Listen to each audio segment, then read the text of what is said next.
Indians ओएफटी के प्यारे बच्चों, स्वागत है आप सभी का हमारे चैनल इंडियस ओएफटी में। आज हम पढ़ेंगे BCom first year financial accounting का चैप्टर 14 डिप्रिसिएशन। पार्ट 14 का ये है मूल्यह्रास।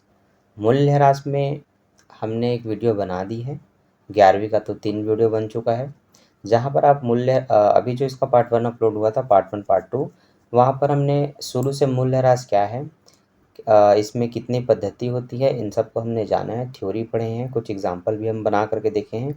आज हम इनका पहला क्रियात्मक प्रश्न सॉल्व करेंगे और ऐसे ही आपको मैं बताते जाऊंगा ऐसे कितने प्रश्न हैं जो बिल्कुल ऐसे ही बनेंगे। तो अगर आप शुरू से और अच्छे से समझना चाहते हैं तो फिर इस वीडियो को ध्यान से देखिए, क्योंकि यहाँ पर आज क्रियात्मक प्रश्न बनाएंगे। यहाँ कोई थ्योरी नहीं होगा, क्योंकि थ्योरी का वीडियो पहले ही बन चुका है। अगर आपने नहीं देखा तो डिस्क्रिप्शन में लिंक दिया हुआ है, जा करके आप देख सकते हैं। ठीक है, तो स्टार्ट करते हैं आज का वीडियो बिना किसी देरी के। ऐसे प्रश्नों में सबसे पहले तो बहुत लंबी चौड़ी एक कार्यविधि होती है, तो वर्किंग नोट आपके लिए बहुत ज़रूरी है। पहले प्रश्न पढ़ते हैं। वर्मा ट्रेडर्स वर्मा ट्रेडर्स ने था, ये जून हो गया गलती से। वर्मा ट्रेडर्स ने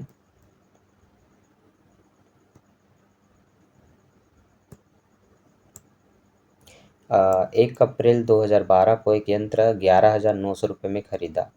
उसकी स्थापना पर उन्होंने 1,500 रुपये का व्यय किया। यंत्र का अनुमानित जीवन काल 5 वर्ष का लगाया गया है। इसके बाद अवशिष्ट मूल्य 1,400 रुपये है। तो स्थायी प्रभाग पद्धति अनुसार प्रथम 3 वर्षों का यंत्र ह्रास निकाल करके 3 वर्षों का यंत्र खाता तैयार कीजिए। ठीक है, अब ऐसे प्रश्नों में हम सबसे पहले ये देखते हैं कि यंत्र को कितने में क्रय किया गया। ठीक है, जितने में क्रय किया गया है वो इसका कॉस्ट कहला जाएगा या परचेसिंग अमाउंट। ठीक है, जो कि है 11,900। कितना है बच्चों, 1 मिनट। ओ यार, ठीक है, चलो 11,900 रुपये। अब जो इसकी स्थापना पर व्यय होने वाले हैं उसको आप स्थापना व्यय प्लस करेंगे। तो मैं नीचे लिख देता हूँ स्थापना व्यय,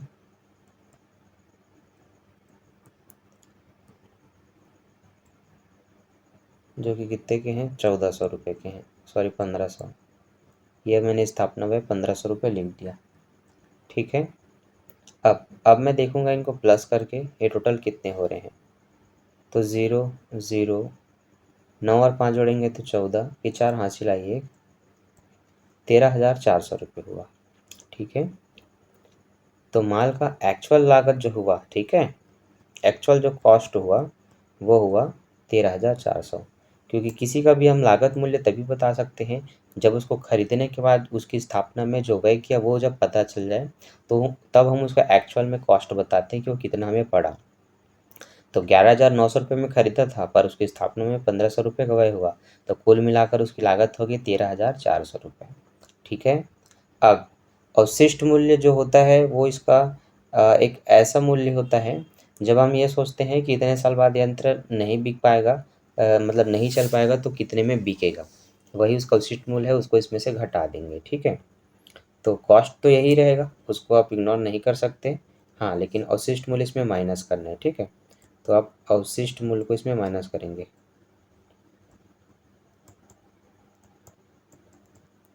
तो अवशिष्ट मूल्य है 1,400 रुपये का, तो 1,400 रुपये घटाने के बाद ये हो जाएगा 12,000 रुपये। कितना हो जाएगा, 12,000 रुपये। अब जो आपको वार्षिक ह्रास निकालना है, तो वार्षिक ह्रास निकालने का फार्मूला होता है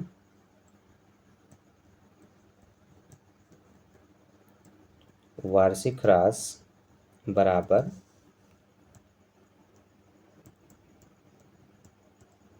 मशीन की लागत प्लस स्थापना व्यय, या फिर अगर आप ये कॉस्ट डायरेक्ट लिख देते हैं तो फिर बस इतना ही लिख करके माइनस आप अवशिष्ट मूल्य लिख सकते हैं। ठीक है, वैसे स्थापना व्यय लिखना है माइनस अवशिष्ट मूल्य, और इसके बटे में होता है जीवन काल। ठीक है, ये हमने फार्मूला लिख लिया। अब जो जो आपको पता है उस मान को आप भर सकते हैं, ठीक है। तो देखिए, स्थापना व जोड़ने के बाद कटने के बाद आपका जो टोटल अमाउंट आ रहा था वो था 12,000 रुपये। कितना आ रहा था? 12,000। जीवन काल है 5 वर्ष। 5 से डिवाइड कर देते हैं तो 5 दूनी 10, 2 बचा, 5 चौक 20, 0 0। तो वार्षिक ह्रास की राशि कितनी निकली? 2,400 रुपये निकली, ठीक है। तो अब मैं इसको लेकर के 3 सालों का यंत्र खाता तैयार कर सकता हूँ, ठीक है। तो ध्यान देंगे, यंत्र खाता बनता कैसे वो मैं आपको बता रहा हूँ।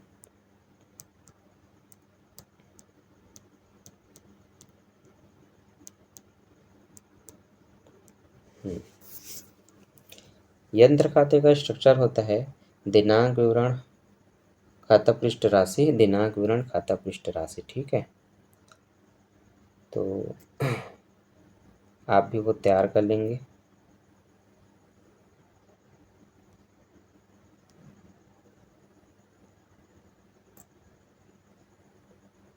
छोटा सा कॉलम दिनांक का, एक बड़ा सा विवरण का, ठीक है। छोटा सा खाता पृष्ठ का रखेंगे, फिर राशि का, और यहाँ पर भी दिनांक विवरण, ये राशि खाता पृष्ठ राशि, ठीक है। तो यहाँ पर आपको लिखना क्या है? सबसे पहले लिखना है शेष लाया गया या जो खरीदा रोकड़ से, है ना। तो रोकड़ से खरीदा तो रोकड़ से, बैंक से खरीदा तो बैंक से। यहाँ पर आप दोनों में से कोई एक भी बोलेंगे, है ना। तो यहाँ पर हम पहले डेट लिख लेते हैं कब खरीदा है। तो 1 अप्रैल को खरीदा था 2012 में, ठीक है। तो आप उसको या तो रोकड़ से कहेंगे या तो बैंक खाता से कहेंगे। अच्छा, लागत कितना लिखना है? तो 11,900 में खरीद के 1,500 रुपये का व्यय हुआ था, तो उसकी लागत हुई थी 13,400 रुपये। तो एक्चुअल में लागत यही लिखा जाएगा। अब जो ह्रास लगाया जाता है वो आपको अंत में लगाना है, ठीक है। तो 31 मार्च को हम लगाते हैं। अगर अप्रैल वाला डेट है तो 31 मार्च को लगेगा। तो इस तरफ आप बोलेंगे ह्रास खाता को, ठीक है। तो एक तरफ आपको लिखना है रोकड़ खाता से उस माल की लागत, एक तरफ आपको लिखना है ह्रास। अब ह्रास में आप लिखेंगे 2,400 रुपये, ठीक। यहाँ पर मैंने खाता पृष्ठ को नहीं बनाया, जगह कम पड़ जाता है, इसलिए आप बनाएंगे, ठीक है। दिनांक विवरण खाता पृष्ठ राशि, दिनांक विवरण खाता पृष्ठ राशि, date particular LF amount, date particular LF amount, ठीक है। अब इनको भी आप जानते होंगे, कैश या बैंक बोलना है, टू कैश या बैंक, बाय डिप्रिसिएशन बोलना है, ठीक है। अब करेंगे क्या? आपको 13,400 में से 2,400 रुपये का ह्रास घटाना है।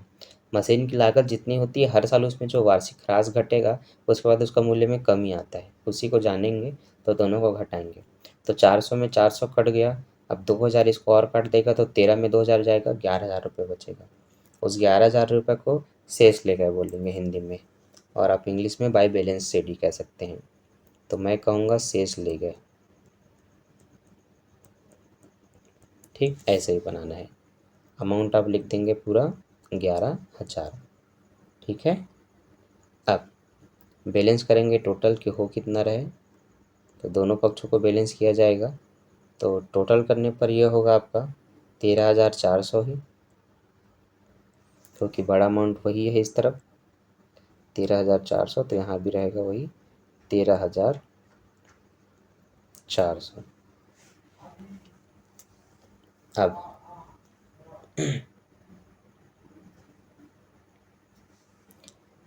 2014 में हम देखेंगे, सॉरी 2013 में। अगर ये 12-13 का रहा होगा तो फिर 2014 का देखेंगे, और अगर ये पूरा 12 का ही है तो फिर 13 का देखेंगे, ठीक है। तो अब डेट को बढ़ाते जाएंगे। तो चूंकि मैंने 12 लिखा था तो अब मैं लिखूँगा 2013 1 अप्रैल को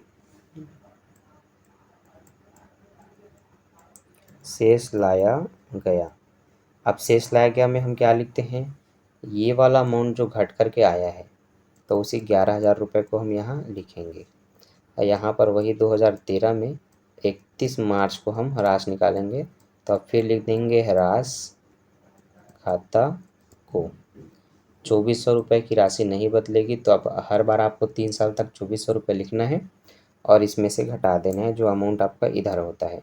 जैसे यहाँ पर से ये घटाए तो ये आया, वैसे अब 11,000 में से इसको घटाएंगे तो 11,000 में 2,000 जाएगा 9,000 बचेगा, 9,000 में 400 घटाएंगे तो 8,600 बचेगा। तो मैं कह सकता हूँ यहाँ पर बचेगा शेष ले गए 8,600। कुल मिला के कितना होना है बच्चों? तो कुल मिला के होना है ये 11,000 रुपये। सेम चीज़ें हम इस तरफ भी लिख लेंगे इस तरह से 11,000 रुपये। ठीक है, कोई दिक्कत? ठीक, नहीं है दिक्कत तो चलिए आगे बढ़ते हैं।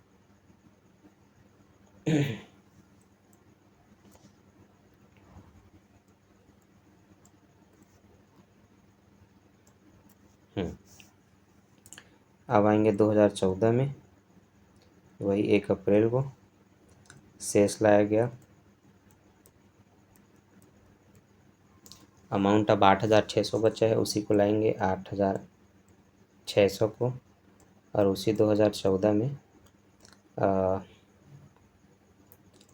31 मार्च में हम लगा देंगे ह्रास।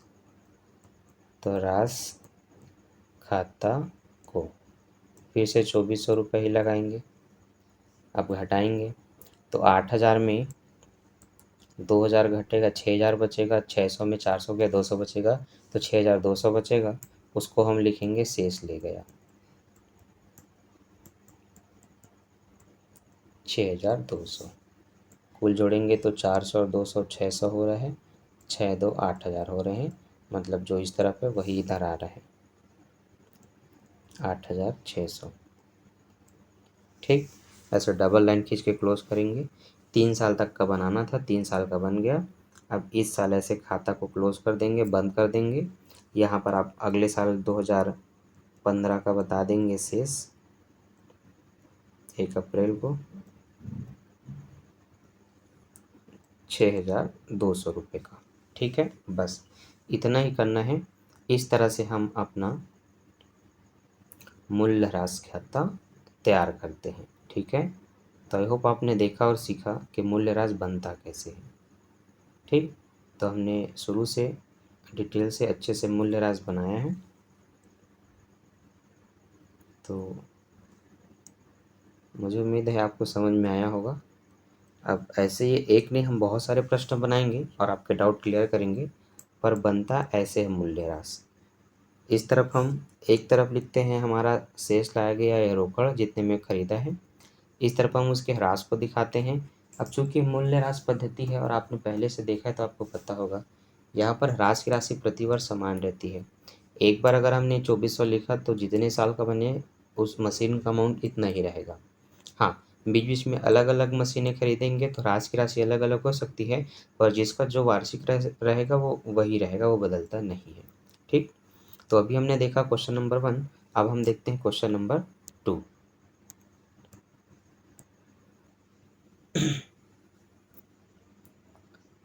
तो चलिए हम समझते हैं हमारा क्वेश्चन नंबर 2।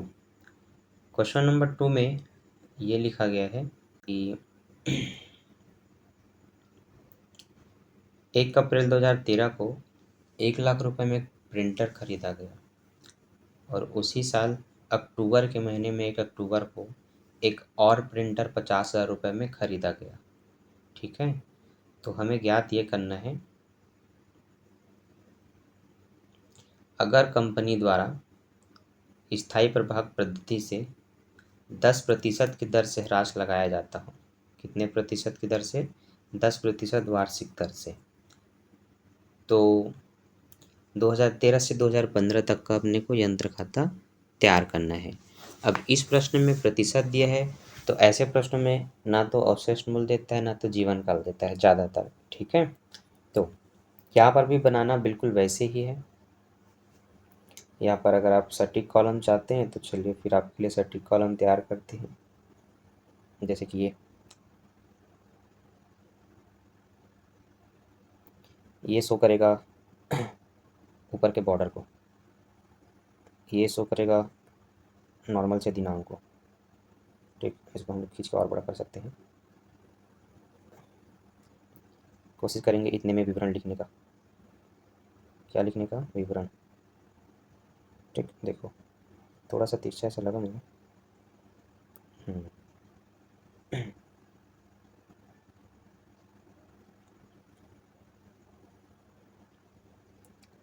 खाता पृष्ठ विकलन राशि समाकलन राशि के लिए ये थोड़ा सा जगह हमने छोड़ दिया।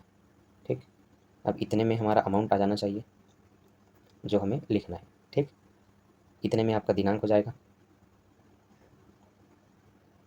और इतने में हमारा विवरण हो जाना चाहिए और वही छोटा सा नन्हा मुन्ना सा खाता पृष्ठ जैसे बनाते आए हैं। ठीक, अब ये बड़ा सा एक लाइन। देखो ये सब अभी तो ज़रूरी नहीं है क्योंकि वीडियो बना रहा हूँ, लेकिन आपको पता होना चाहिए सही तरीके से लिखना क्या है ना। तो पहला वाला कॉलम रहता है डेट का,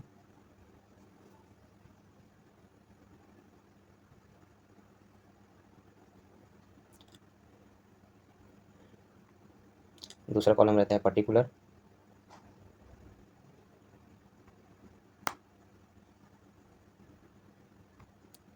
ठीक। नेक्स्ट जो रहता है उसको हम अमाउंट कहते हैं, वो तो आपको पता होगा।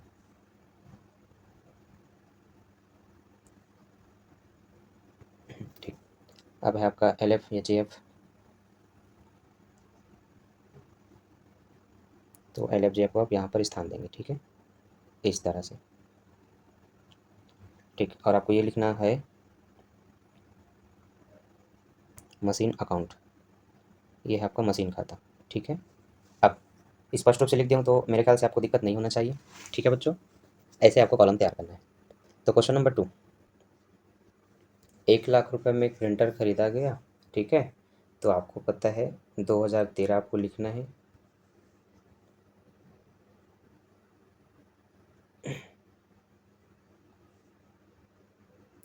तो चलिए मैं 2013 लिख देता हूँ।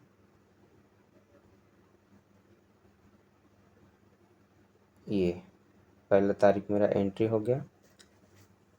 अब आपको पता है रोकड़ से या बैंक से लिखना है।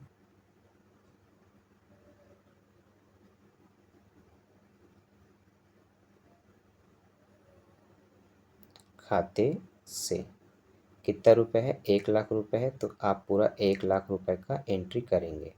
ठीक, अब इस तरफ आपको, अगर आपने 1 अप्रैल से शुरुआत किया तो फिर 31 मार्च में आपको इसका ह्रास लिखना है। वही 2013 लिखेंगे, है ना, वो लिखते हुए चलना है। आपको इस तरफ लिखना होता है ह्रास खाता को। अब जो बच्चे इंग्लिश मीडियम में देख रहे हैं उनको मैं बताते जा रहा हूँ, पहचानना सीखिए आप भी। रोकड़ को कैश, बैंक को बैंक कहेंगे, ह्रास को डिप्रिसिएशन, बाय डिप्रिसिएशन कहना है। ठीक है, अब ह्रास निकालेंगे 10% की दर से। 10% यहाँ पर दिया हुआ है। 1 लाख का 10% कितना होगा? तो 1 लाख का 10% 10,000 होगा। ठीक है, तो वो आपको याद रखना है। अच्छा, इसी साल इसी साल 50,000 का एक और ख़रीदा ना, तो चलिए मशीन 2 आ गया। तो अक्टूबर में ख़रीदा है, तो उसका भी तारीख लिख लेंगे आप। अक्टूबर में ख़रीदा, यही रोकड़ या बैंक से लिखना है और आपको अमाउंट यहाँ पर शो करना है 50,000 का। ठीक है, तो इस तरह से आपके दो दो मशीन आए हैं तो ह्रास भी 2 लगेगा। तो पहला ह्रास जो लगेगा वो लगेगा आपका 10,000 रुपये का पहला, प्लस जो 50,000 का ख़रीदा था, ध्यान दीजिएगा, जो 50,000 का ख़रीदा था उसका 10% तो लगेगा, कोई दिक्कत नहीं, परंतु अक्टूबर में ख़रीदा तो आप वहाँ से लेकर के दिसंबर मार्च तक का काउंट करेंगे। तो अक्टूबर, नवंबर, दिसंबर, जनवरी, फरवरी, मार्च, कितने महीने हुए? 6 महीने। तो 6/12 जितने महीने उपयोग किया उतने महीने का राशि निकालना पड़ेगा। तो 6 महीने का राशि निकालेंगे तो यही लिखेंगे। 1 जीरो से 1 जीरो काटेंगे, 1 जीरो से 1 जीरो काटेंगे। ठीक है, इसके बाद 6 कम 6, 6 दूनी 12 कटेगा। 2 से काटेंगे तो 5,000 का आधा 2500 आएगा। तो यहाँ पर आप दूसरा राशि कितना लिखेंगे? 2500 लिखेंगे। ठीक है, तो ये 2500 कैसे निकला समझ में आया? ठीक है, ऐसे ऐसे करके आप इसको कंप्लीट करेंगे। तो चलिए मैं इसको थोड़ा मिटा देता हूँ।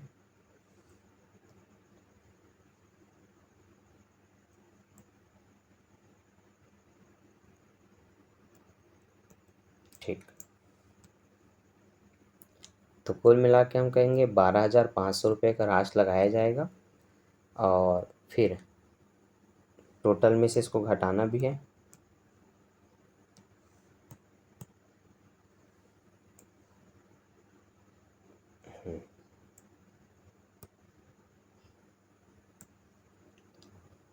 तो पहले टोटल कर लेता हूँ मैं। 1,50,000 का टोटल होगा, यहाँ भी उतने से ही टोटल किया जाएगा, 1,50,000 से, इस तरह से। और शेष ले गए हम लिखेंगे, तो 1,50,000 में 12,000 घटाएंगे। 1,50,000 में 12,000 जब घटेगा तो 1,50,000 में 10 गया, 1,40,000, 40 में 2 गया 38, 38 में 500 गया 37,500, है ना। 1,37,500 आएंगे, तो हम लिखेंगे 1,37,500 रुपये। ठीक है, इस साल का क्लोज हो गया। अगले साल आएंगे 2014 में। तो जब हम 2014 में आएंगे, तो चूँकि इस साल यहाँ पर जो ईयर हम लिखते जा रहे हैं उसका शुरुआत होता है 1 अप्रैल से, तो आप यहाँ पर 1 अप्रैल लिख देंगे। ठीक है,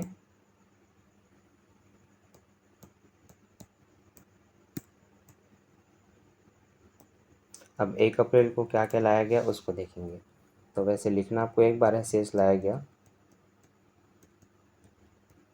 1,37,500। लेकिन मैं आपको ये बता दूं, अंदर में 2 अमाउंट बना करके चलना है। ठीक है, कहने का मतलब है मशीन 1 लिखना है आपको, मशीन 2। तो मशीन 1 था 1,00,000 का, 1,00,000 का 10,000 ह्रास था पहले साल, तो 10,000 घटाने के बाद हो गया 90,000 का। और जो 50,000 का था उसमें हमने 2500 घटाया, तो 50,000 में 2,000 गया 48,000, 48 में 500 गए 47,500। ठीक है, तो ये जोड़ करके ही इतना आया है, लेकिन ये आपको लिखते हुए ऐसे चलना है। ठीक है, याद रखेंगे।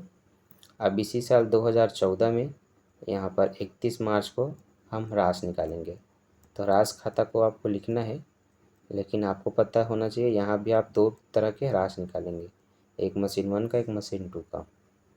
ठीक है, तो मशीन 1 का सालाना ह्रास जो 10,000 रुपये निकला था ये वही रहेगा, नहीं बदलेगा। लेकिन मशीन 2 का बदलेगा। क्यों बदलेगा? क्योंकि उस समय जो ह्रास निकला वो सिर्फ 6 महीने का ह्रास था, 2500। लेकिन 50,000 का वार्षिक ह्रास पूछा जाए तो क्या होगा?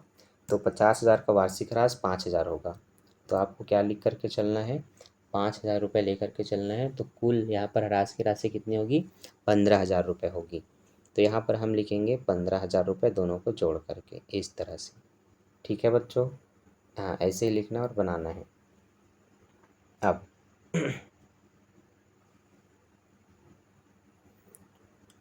हम देखेंगे 1,37,500 में 15,000 घटाएंगे, तो 1,37,000 में 10 गया 1,27,000, 27 में 5 गया 1,22,500, है ना। तो हम लिखेंगे इस तरफ शेष ले गए 1,22,500। ठीक है बच्चों, ठीक, इसको आगे बढ़ा लेंगे। अब इसी को कॉपी कर करके फटाफट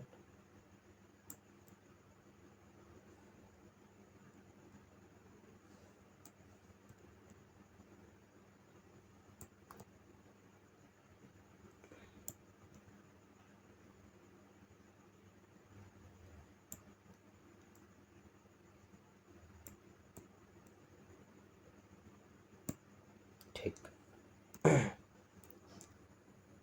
तो टोटल कितना होगा आपको पता है? 1,37,500, जो कि यहाँ पर पहले से है ना। इतना से ही टोटल होगा 1,37,500 रुपये। अब 2014 का बन गया, 2015 का और बनाना है तो आएंगे 2015 में, लिखेंगे 2015 1 अप्रैल शेष लाया गया। शेष लाया गया में हम लिखेंगे ये वाला अमाउंट जो आपको दिख रहा है 1,22,500, लेकिन अंदर में आपको दर्शाते हुए चलना है कि इसमें से मशीन 1 का कितना बचा, मशीन 2 का कितना बचा। तो मशीन 1 जो ऊपर में 1,90,000 का था, 10,000 घटने के बाद 1,90,000 में 10 घटाएंगे तो उसमें की राशि घटाने के बाद बचेगा वो 80,000 का। और जो मशीन 2 था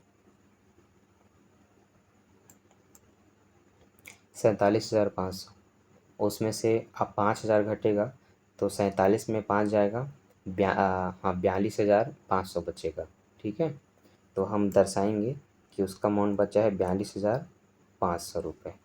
तब दोनों को जोड़ेंगे तो 80 और 42 22,500 होगा। ठीक है, अब इस तरफ आपको ह्रास लिखना है तो आप वही डेट लिख लेंगे 31 मार्च का, और फिर आप अपनी ह्रास की राशि निकालेंगे तो आप लिखेंगे ह्रास खाता को। ठीक है बच्चों, और वही मशीन 1 मशीन 2, जहाँ पर मशीन 1 की राशि 10,000 ही रहेगी, नो कोई एंट्री कोई बदलाव नहीं होगा, और यहाँ पर अब 5,000 ही इसका चलेगा। कुल मिला के 15,000 रुपये आपको लिखना है और फिर शेष ले गए निकालना है। शेष ले गए निकालेंगे तो ये ध्यान रखना है कि घटाने में बस कोई गलती ना हो। तो 1,22,000 में अभी सिर्फ 22,000 समझो, 22,000 में अगर आप 15,000 घटाते हो तो आपके पास कितना बचेगा, 22 में 15 जाएगा तो 7,000 बचेगा, है ना, क्योंकि 22 में 15 गया 5,000, सॉरी 20 में 15 गया 5,000, तो 22 में अगर 15 जाएगा तो 7,000, तो हम ये कह सकते हैं 1,07,500 बचेगा। ठीक, अब यही आपका बैलेंस हो जाएगा 1,22,500।